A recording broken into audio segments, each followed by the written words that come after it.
In today's video, we're going to start powering systems on the Cobra and get it ready for first start. And if everything works, I will be shocked. Here goes nothing.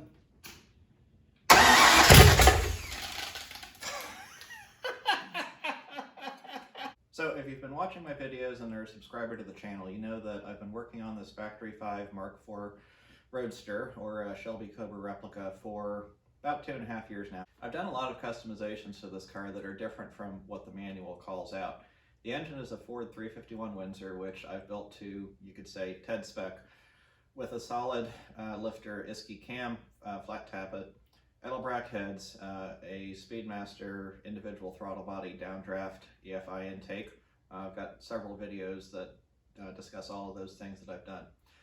There's a TKO transmission that I've converted to a midshift kit, aluminum flywheel, rebuilt the Ford 8.8-inch rear with 373 gears and a limited slip differential in it. So and then the biggest thing that has taken a long time has been all of the wiring to get the ECU, the ignition. The ignition I've had to do a lot of work on, got some videos for that as well.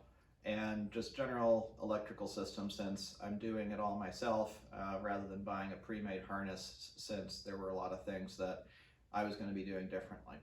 I'm at the point where most of the electrical work is completed. I've got some things that I'm not going to do until after first start, like running the wires for the lights. And then I've got a couple of things that just don't make sense to do now, like running the wiring for the seat heaters that I'm going to put in. But I've got almost everything I need to do done to get it to where I can power it on and start having systems work. So I've got a couple more wires left. I'm going to get those soldered and connected. I have to connect a couple of ground wires to the engine. And then after that, I'm going to start pulling fuses out and getting ready to power the systems on one at a time to make sure everything seems like it works. In this video, we're going to be going through all the preparations, not to make the car seem like it's ready for first start, but we're not actually going to attempt first start today. And over the past few weeks, I've managed to get some time in here and there to work on this wiring, and I've already gotten some of the things taken care of. The fuel system is tightened down, that's ready for gas. The cooling system is ready, and I put water in it. I'm doing water for the first start just in case there's an issue. I don't want coolant dumping all over if there's a problem. The oil system is filled with oil. I put oil in yesterday for the first time. All of the gauges are hooked up, and like I said, just a few more wires. So let's get going. All right, so I've gotten the remaining wires that had to get taken care of soldered or crimped or otherwise attached, and so I'm ready to apply power to the battery now for the first time. A couple things I'll point out. So I got the ground strap connected to the main chassis frame. The fuse box that I'm using has both a ground side for ground distribution as well as the main power side. You can see that I've removed all of the fuses from here except for two up there. This one, there's no wire going to it, so it doesn't matter. But this 10 amp fuse goes to a power outlet. You can see it sitting on top of the dash there. And that's just the USB charging port. But it also has a voltmeter on it, so it'll make it easy for me to see if at least that portion of the system's working. I wanted to pull all the fuses out because if there's a problem, I want to be looking at one system at a time. Rather than potentially having a whole bunch of problems happening at once or wondering where it's coming from. So if anything happens, I can identify it really quickly. So I don't mind admitting I'm a little bit nervous. There's been a lot of electrical work, and we'll see. Also to note, I've got the kill switch up there. It's obviously not permanently mounted, but I've made sure that the various positive wires can't touch anything. So let's see. No explosions yet. And you can see up there, it looks like I have it upside down, but it looks like it's a 12.1 volts. All right, let's get this battery cable hooked on and let's keep looking through the systems. The next circuit that I'm testing is the ignition switch. That's this one here. It's a 30 amp fuse. And when I turn the key on, what should happen is we should see the gauges, at least the electric ones, start to do something. Yep. Okay, that worked.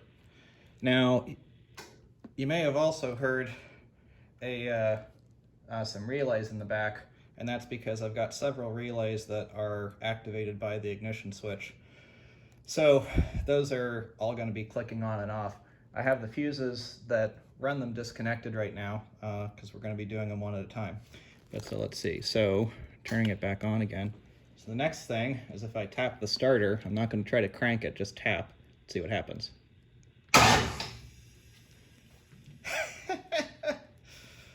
Oh, that is exciting. That is really exciting. Okay. One thing, you see the wideband air O2 sensor bouncing around. That is actually what it's supposed to do when it's before the O2 sensor is warmed up and ready to use. I actually don't have the O2 sensor attached to it right now because I'm going to wait on that until the exhaust is in. But so far, what this is telling me is that these gauges are working right. And then the fuel is reading empty right now, which I think it should. Let me watch that while I turn it off. Yeah, it does move just a little bit. Okay, so I think the next thing I'm going to do is put some fuel in, and then let's see if it moves up at all. This morning, when I was dropping the kids off, I picked up 5 gallons of premium, and yes, I realized that this is a blue container that is normally for diesel. But the fuel doesn't know the difference. And I didn't have diesel in here last time, so I'm not putting diesel into my gas engine tank. This is the first fuel that I've put in, so I'm looking for leaks while I'm doing it, at least trying to.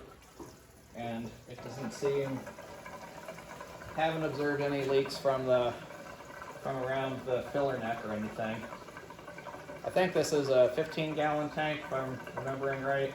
So this 5 gallon should move the fuel needle up to around a third or so.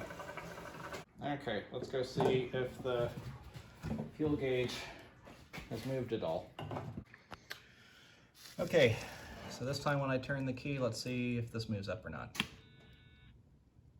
Okay, it has not really moved up any. I'll try it again in a bit because I don't know if there's some kind of delay on this. Other option is, of course, I miswired it. The next system I'm going to check is fuel.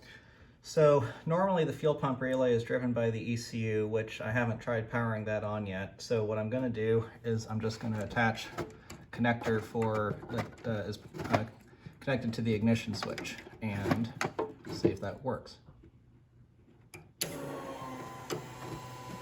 Sounds like a yes. So now, fuel leak.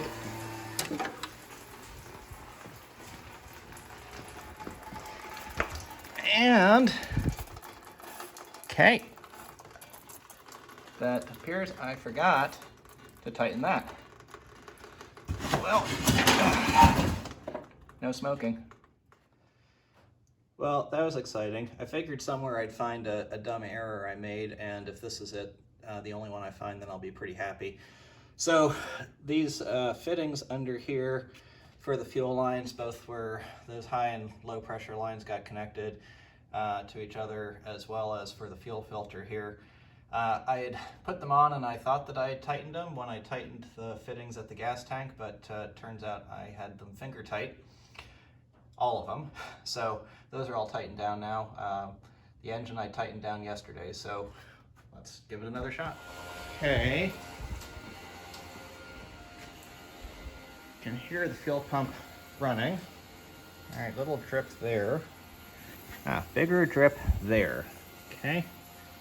Gotta look at that. Let's see. And a little seep there. Nothing up here. And let's see, what's the temperature? Oh, and that pressure is way too high, and that might be part of why. Okay, let's go turn this off and get a few things adjusted. All right, let's try this again. And I'm set up at the fuel pressure regulator to get it set correctly, because when we turned it on last time, it was reading right at around 60 psi, which is way too high. It should be at about 45. So let's see if we got it this time.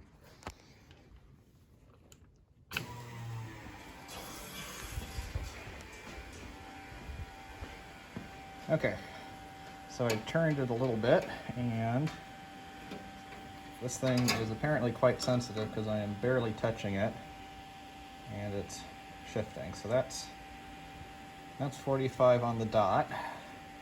So we'll call that good. And that may have been contributing to some of the little drips I had. This, of course, I'm not super concerned about anyway, since this is just a temporary thing. I'll leave that gauge on until first start, but I'm just going to go around and put my hands every place where there's a fuel fitting. See if it works. The fact that I'm hearing a really consistent sound from the fuel pump is a good sign. And I can feel fuel going through the lines there. Oh, fuel rails. Okay.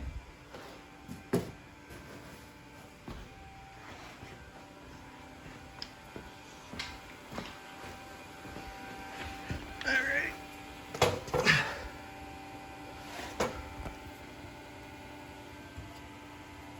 Okay. All right, no leaks. So we'll call this one done. Fan actually probably makes more sense to do next, because that's another one that's going to be activated by the ECU. But if I just do the same thing about make the relay kick on with the ignition switch, then I can test that easily, and then we'll move on to the water pump. I've hooked the fuel back up to the ECU, so when I turn the key now, the electric fan should turn on. Yeah.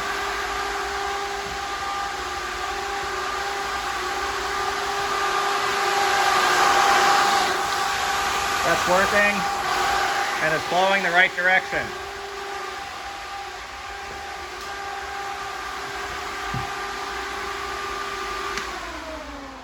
Okay. All right, that one works. Now we'll do the water pump. Okay, when I turn the key, the water pump should turn on. This was actually the thing that I was the most concerned about, just because it's a high volume electric water pump, and I'm a little concerned about the pressure that'll produce, but here goes nothing.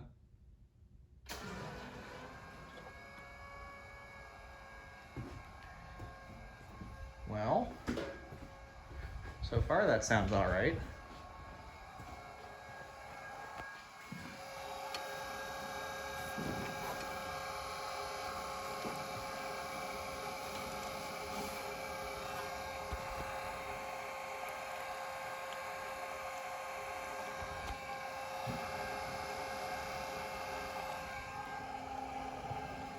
Opening and closing the heater valve. I'm hearing water going through.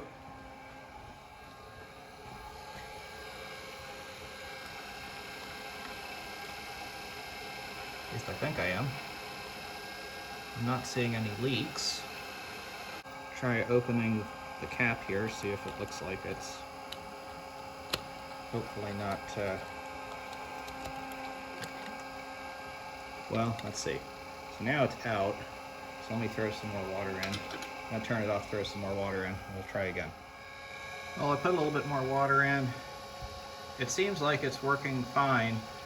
When I shut it off, I heard some water running down from the heater core over there, so that would lead me to believe that it is working and going through. Seems like it's working through air bubbles, which is not surprising. And of course, since these cooling lines are hard, can't just squeeze them to try to get some of the air bubbles out. And I figured that bleeding this might be a little challenging. I'm gonna call this a success though at this point. I'm not seeing any leaks. And while it may be not fully bled, I'm gonna keep an eye on it and keep on adding water as appropriate. And I expected that it was going to take a while for all the air bubbles to get out and to bleed it. So yeah, this is seeming pretty positive at the moment. Okay, on to the next system. I wanted to see why the fuel gauge was still reading empty, and so I came back here to check the resistance on these two wires. This is a Ford gauge, so 16 ohms is empty and 158 ohms is full, I believe. It had read 16 ohms the other day when before I'd put any fuel in, when it was completely empty, and now that I've filled it, or now that I've put 5 gallons in, it's actually still reading 16 ohms. So it must just be that coming from truly empty, there's not enough fuel in there. So I went and got some more gas just to see and if that was the issue with the fuel gauge. And it looks like, checking with the multimeter, instead of 16 ohms, now it's reading 100 ohms after another 5 gallons. So let's see if this works. Yep, okay. Just need more fuel. I've removed the fuse for the water pump because now that we're moving on to the next, now that we know it works and we're going to move on to the next system, which is the ECU, I don't want it to just be sitting there running, which it'll do whenever the key's on because of how I've wired it. So pulled that fuse out, put in the fuse for the ECU.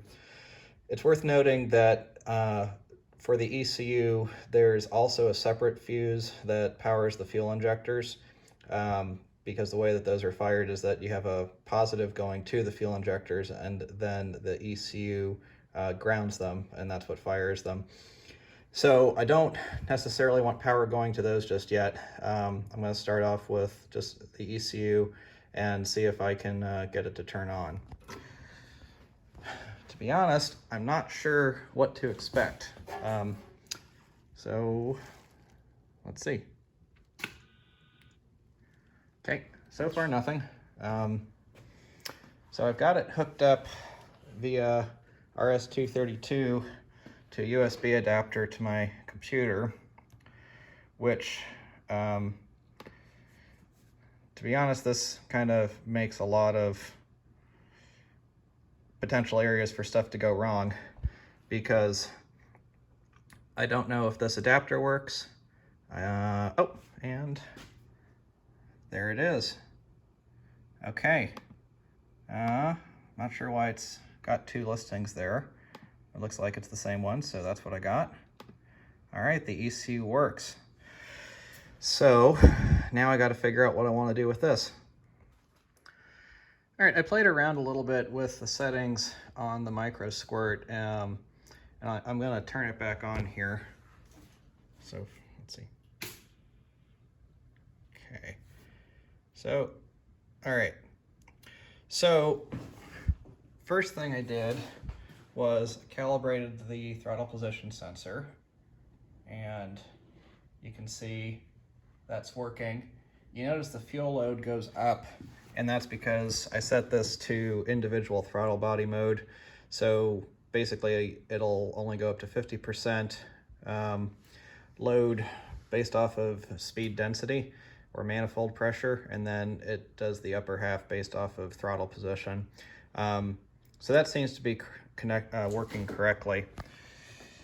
Coolant temperature, that does not seem to be working right.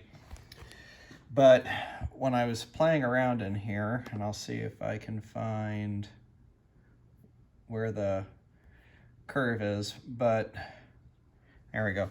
So manifold air temperature density, note it's saying 70 degrees, which is about what the temperature is, not -16. And I double checked, and I do have the coolant temperature sensor hooked up correctly, hooked up to the wire that says coolant, but it makes me wonder if the wiring harness was labeled backwards. I thought I checked all the pins when I got this, but apparently not. I went through as well in test mode here. So first off, I'm gonna try something, and it seems like my outputs are not necessarily working. So if I hit enable test mode, I should be able to turn the fuel pump on and off. That doesn't seem like it's working. If I turn on this ALED output, that should turn that red light on the dash, and that doesn't seem like that's working either. And if I turn on the fast idle output, that should be working. So either this test mode isn't working, or there's some kind of problem with the ECU or with the wiring. I need to play with this some more and figure out what might be going on. All right, I did a little bit of digging into the manual, figuring that I was probably making a dumb mistake as to why my outputs weren't working, and sure enough, I was right. For some reason, I don't know why, I had thought that the outputs were plus 12 volts, and so you needed to ground them. It's actually the opposite. They're outputs that are grounded when they go active. So that was simple, because all I had to do then was take the ground wires from the relays and then put them to positive. So now, if you turn the key, you hear that was the fuel pump doing a prime. And then for the fast idle output, I have the fast idle output connected to the fan relay, and I just set it so that if I go past 70% throttle, it turns the fan on. So if you look, listen. So that works correctly. The LED, I saw a note in there about making sure that the resistance is correct so that you don't end up drawing too much current through the ECU. So before I go and try to hook that up, I'm gonna double check that more. But one thing that I did was that I did try the tach output, and this was also part of why I was trying to figure out what exactly was going on. But I was able to turn the tach output on to pulsed output, and you can see right there turned on, and if I change the frequency, the tach moves around, and it all corresponds correctly to the RPMs. So everything seems good there. It seems like probably the only thing is that the coolant and intake temp wires on the harness were reversed, so I probably need to swap those over to get that working right. But overall, I'd say this is pretty good. I was expecting, to be honest, I was expecting more issues. Well, I went to go went and unplugged the coolant temp sensor just to see what that would do. And it turns out it is wired correctly, because it went from -16 to 180.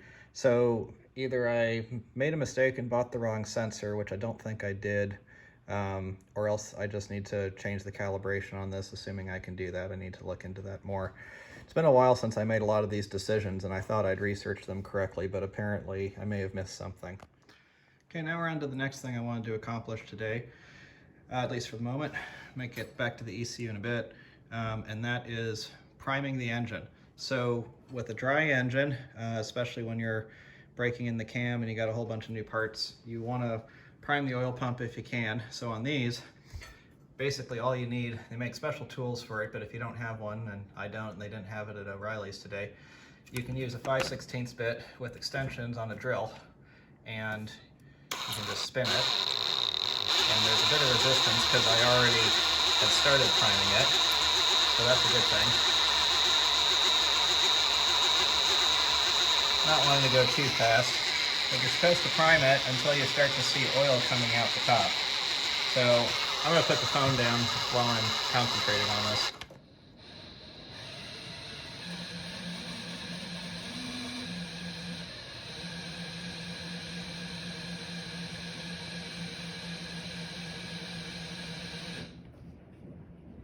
Okay, so I'm going to keep trying to prime this some more.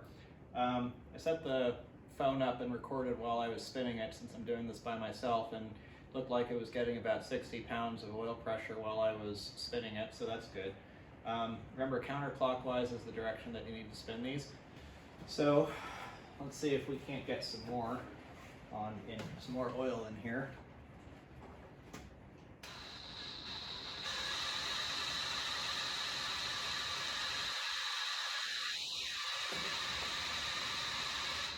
Aha!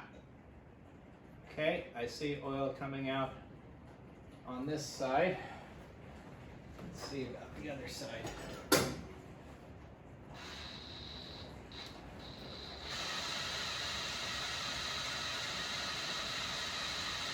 Yep, all right. Cool. All right, engine's primed, got oil coming out both sides. I can put the distributor gear back in and get going on the next part.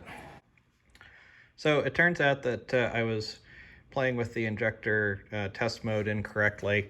I thought that there was something wrong with the injection wiring, but you have to enable it and then you have to burn it to the ECU and then cycle power, and I hadn't done that.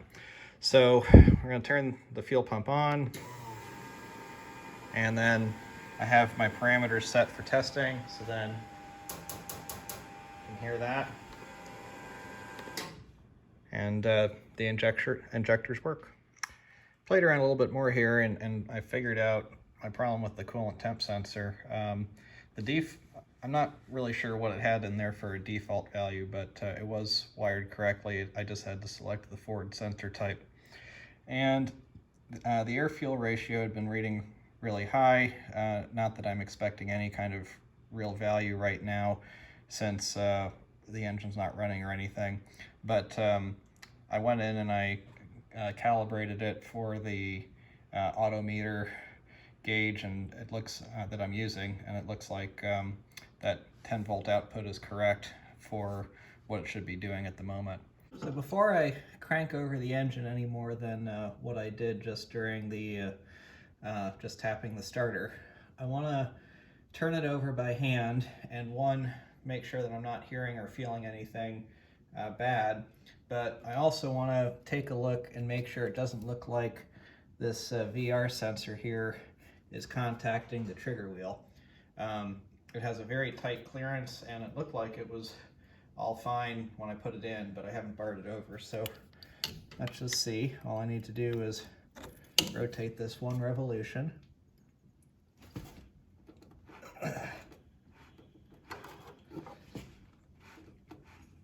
Engine has good compression, that's for sure.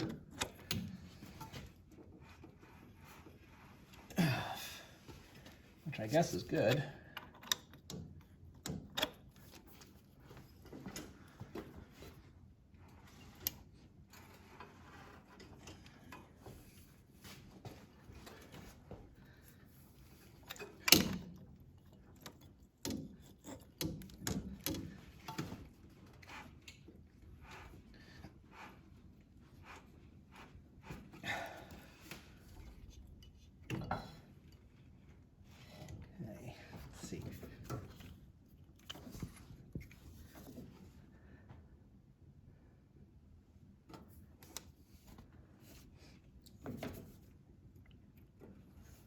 I think that still looks fine.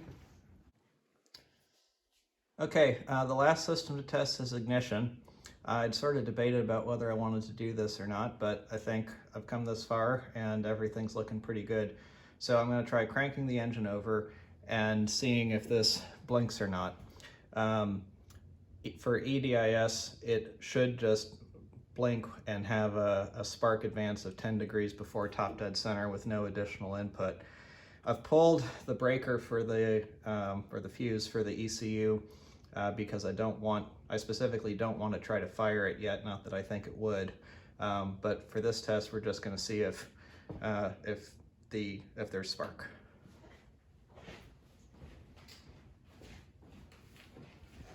All right. Here goes nothing.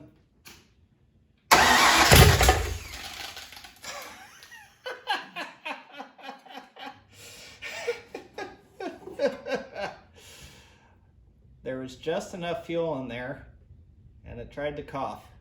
I'm not going to call that a first start, but that is pretty awesome. Well, I guess it works. Okay, so the last thing to test is to see if the Mega Squirt is getting a pulse from the EDIS module, because now we sure know that it works. So what I'm going to do now is I've pulled the fuses for the fuel pump and for the injectors, so those will not be firing. But the ECU breaker is in, so I'm going to crank it, and if there's something, I should see something on engine speed over here. So let's see. Yep. Okay. That is official. It is working. Awesome. I don't think I could be a whole lot happier with how things went today. I've been working on this car for over 2.5 years, and now bringing these systems online when I've been working on the electrical system for over a year and then researching for longer than that, and having everything really go so smoothly is very satisfying. If you take a look at the areas where I had issues, mostly it came down to a couple of things that I either didn't check correctly, like the fuel leak that we had at the beginning, or a couple of things that I just either forgotten or hadn't read the manual as it relates to the Mega Squirt. The area that I was the most concerned with not working was the Ford EDIS ignition, and that's worked apparently flawlessly so far. The fact that I turned the key, cranked it over, and not only was there a light on the ignition tester, but the fact that the engine actually tried to fire just from that little bit of residual fuel that was in there from cycling the injectors a few times, and that was several hours ago, so had still just been sitting there. That tells me I can't have things too far off. The ignition must be timed more or less right. For EDIS, the default that it goes to is 10 degrees before top dead center, so that's about when it was firing. The cam timing must also be more or less correct, although since those have the alignment marks, you really shouldn't get that off. But it was really fun to hear, really awesome to hear the engine cough. I don't think that there's much doubt that it'll try to fire when I push it out now, which is really nice to know, even though it's going to be a while before I get around to first start. There are some things that I need to do before I actually do try to start it. For one, there's a whole lot of wiring that I'm going to do some level of cleanup on to at least make sure that it's not in the way of the exhaust or any moving components. I'm also going to get the valve covers not tightened down, but snugged on. I don't want to tighten them down all the way because when I shut down the engine after first start, I'm going to want to check the valve lash so that I can adjust it accordingly. Since I don't have that is a hot spec, so I was only adjusting it to the best I could with some cold estimates. But yeah, this is all really exciting for me, and hopefully, if you're building a Cobra or doing a project like this, you learned a few things about how you could, one, maybe avoid the issues that I had, but also I think that the way that I brought the systems online one by one really helps to make sure that you're checking each system and you're not getting overwhelmed with, okay, everything's going on at once, why aren't these things working? By checking it one at a time, one system at a time, you can focus on that particular part, make sure that it's working, move on to the next one, and then at the end of it, when you turn the key, then you should have a good result. So, hope you enjoyed this. Thanks for watching. The next video is going to be the first start. I can't wait, and hope you're looking forward to it too. Thanks for watching.